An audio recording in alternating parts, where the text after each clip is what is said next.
Welcome back to another video. We're going to talk about the sword and shield today. This is a very fast, hard-hitting weapon, and there's a lot to go over with it, but it is actually a very simple weapon.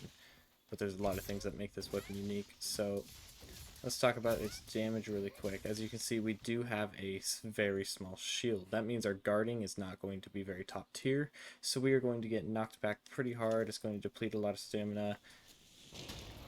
As you can see, a very small blast knocked us back that far.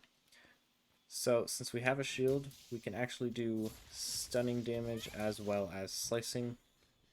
So that is going to be very nice to use a little bit of utility with this weapon. So let's go over our Y attacks real quick. This main combo right here is the same animation, I believe, since the very first generation. I don't think I've ever seen it changed.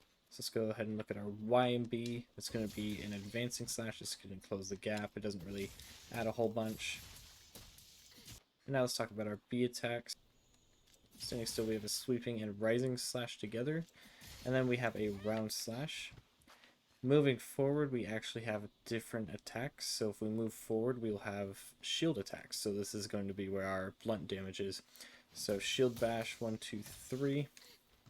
So let's talk about our backstep, because our backstep is going to be very important and we can throw it in at any point in any combo. So let's just throw it in right here. You can leap at the monster, do an overhead slash like that, and it will vault you into the air. That is going to be if we input nothing, so we're going to go to the monster. We're going to backstep, leave it alone. It'll vault us into the air. From there, we actually have two different attacks we can do. So let's get right back into that. Vault into the air, we can now hit Y for a falling slash, or we can do a little bit of stun damage and hit with our shield. That is going to be our B attack in the air. You'll notice that I can actually hit in two different areas, one at the top and one where my shield lands. That will not happen on every hit you do because sometimes the bottom hitbox does not proc, but it is very good for stunning damage. So now that we have the first part of the backstep out of the way, let's go ahead and talk about the more important piece. This is going to be called your perfect rush. We're going to go in, we're actually going to hit Y now. This is going to lead into 3 other attacks. This again is called the perfect rush.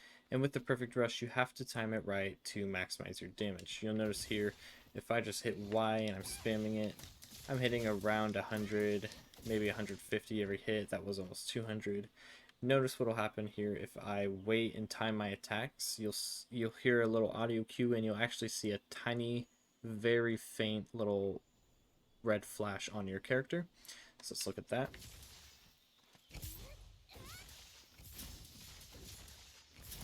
As you can see already, I'm hitting almost double the damage that I was hitting before, so it is very important to wait for every attack to make sure you're hitting the Y after your character is charged up for that.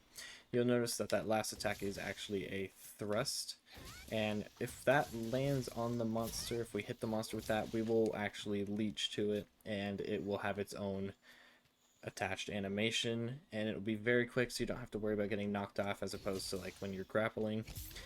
But again, it'll be very quick, it'll be very powerful, and spamming perfect rush is probably the best way to go for sword and shield.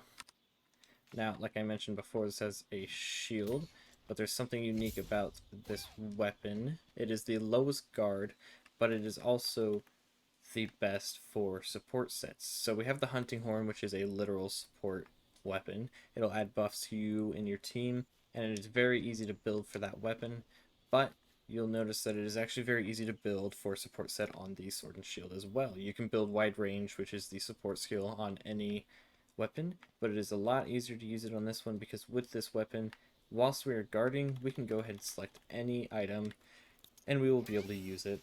It doesn't matter if it's equipment, it doesn't matter if we're putting on, taking off, drinking a potion, or putting the potion away because our health is already full.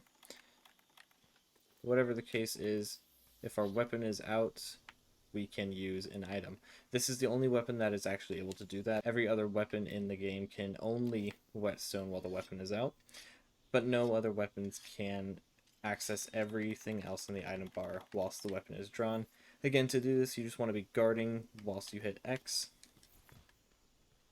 The last thing we need to cover is the auto attaching. So if we get to anywhere, we can evade backwards and then claw uppercut. That'll attaches very quickly to the monster instead of having to look, aim, and press B. This is similar to dual blades. They have a mechanic just like this, and I'll go over that in the next video that I make, which will be about dual blades. But you'll notice you can just go back, uppercut, and you will be attached to the monster should that hit. Whilst you are attached to the monster, you'll note that this is a light weapon, so you will be getting slinger ammo on your first grapple and tenderizing on your second. Slinger ammo doesn't have a whole lot of use for this weapon specifically. You can't really build it into the combos, but it is still nice to be able to quickly flint shot a monster, especially since the grapple on this weapon is so quick. Let's go ahead and look at some of the skills. Alright, so starting off, this is going to be every weapon that can guard can use this. This is going to be the guard up skill, not the guard skill. We'll get to that soon, but this is going to make it so that there are a few attacks that monsters can do that are unblockable. We'll say like something spitting a stream of its element at you, or it's doing some kind of attack like a supernova that you cannot block. This is going to make all those attacks blockable, and the only ones that are not going to be blockable I think are like the Safi'jiiva Starfall or the Eschaton Judgment from the Elatrian. Free Meal is going to be a very interesting build to put with the Sword and Shield. This is specifically a skill if you're running a support set. Free Meal, you can build it up to 3 times if you have the secret unlocked, and if you're running Fatalis Armor, you'll have all secrets unlocked. So this will make it so that when you are consuming any item, it has a 25% chance to not consume it and not take it from your inventory. And if you have the secret, you can build that up to level 3, which is 75% of the time. Again, this is a general skill to use, but it is actually very good for a support set to ensure that if you're running something like Great Sushi Fish Scale, which is one of the best healing items in the game, you can only hold 5 of those, so having Free Meal is going to be very helpful when you're trying to heal 3 other people, including yourself. That being said, let's go ahead and look at wide range. So this is actually going to be the support skill that we need. I'll show this again on the hunting horn video, but this is going to make it so that the items you are taking, it does not affect all items, but the items that you are consuming will actually affect the teammates around you as well. So this is going to be things like potions, mega potions, might pills, antidotes, null berries, and Great Sushi Fish Scale like I mentioned before. Again, this is such a good option for this weapon type because it is so easy to consume these items. You do not have to sheath to do it, so it makes it very good to build this as a support set. Another skill that you can run, this is going to be the guard skill that I had mentioned earlier when I was talking about the guard up. So there's a guard up that makes attacks blockable that are not usually blockable, and then there's a guard skill that builds to level 5 that is going to decrease the impact of attacks and reduce the stamina depletion that happens when you are being attacked. As you can see here on the screen, up to level 5 it'll reduce the stamina depletion by 50%. That's pretty big, especially for Sword and Shield, and it is definitely worth looking into for anything that has a shield. Alright, so let's go ahead and look at the KT armor set. This is going to be that big golden siege quest that is for high rank, and then they turned it into a normal quest for master rank.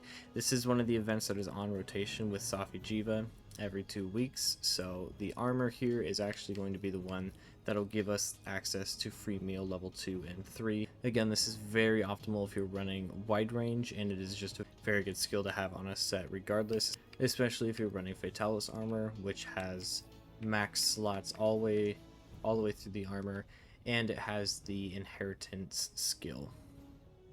Let's go ahead and look at some gameplay.